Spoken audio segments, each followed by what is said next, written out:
When you look at what the Falcons need, short-term and long-term, how does selecting Kyle Pitts over Justin Fields stack up? Did they make the right call, in your opinion? Brent, I'm throwing it out to you. I was like, I'm watching Mark. I know he's been very adamant about that. And I will say, personally, yes, no, they didn't make the right call, but because I think this draft for them, and I said this earlier in the week on a couple of different programs, but this draft, to me, you look at the fourth pick, its own sort of self. The rest of the draft is separate from the fourth pick. And because since they drafted Matt Ryan, they've only been in the top 10 3 times, none in the top 5, and one of those was the Julio trade. So it's just the rarity of being in the top 10 and being able to pick a franchise cornerstone quarterback. I think you'd have had to take advantage of that. But still yet, hey, this is what you see here is the group itself, Arthur Smith, Terry Fontenot, they've now evaluated this roster and said, look, we feel pretty good about this, and we feel pretty good about where this team can be.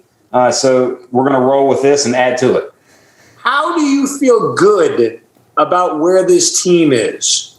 You won 4 games last year. How do you feel good about this? As you said earlier, they're going to be a lot of fun on offense. They're going to stink on defense. The idea is to build a Super Bowl winning team. The idea is to build a complete team. The Falcons drafted something that they already have and already do well. Throw the football and catch the football. It's not about drafting for need. It's about looking at how to build an entire team that can win a Super Bowl. Like, if you want to be fun and sell tickets and be talked about, great, you've done that. But if you want to win a Super Bowl, you've got to construct a 53-man roster that can do it, and they don't have it. I don't objectively know anybody could say they're any closer to a Super Bowl now with Kyle Pitts than they were prior to making the pick. It's the same roster. It was the same thing. They chuck the ball up 50 times a game.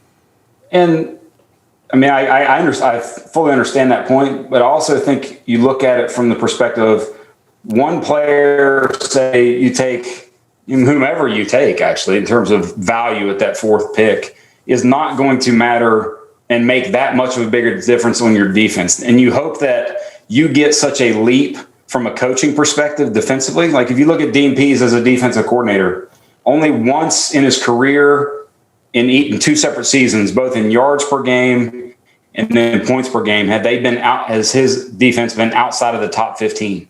And if you think that, hey, with the improved coaching, now we just go make our strength even stronger, and that's how we're going to try to win games, then maybe and like I said, that's evidently the assessment they've made.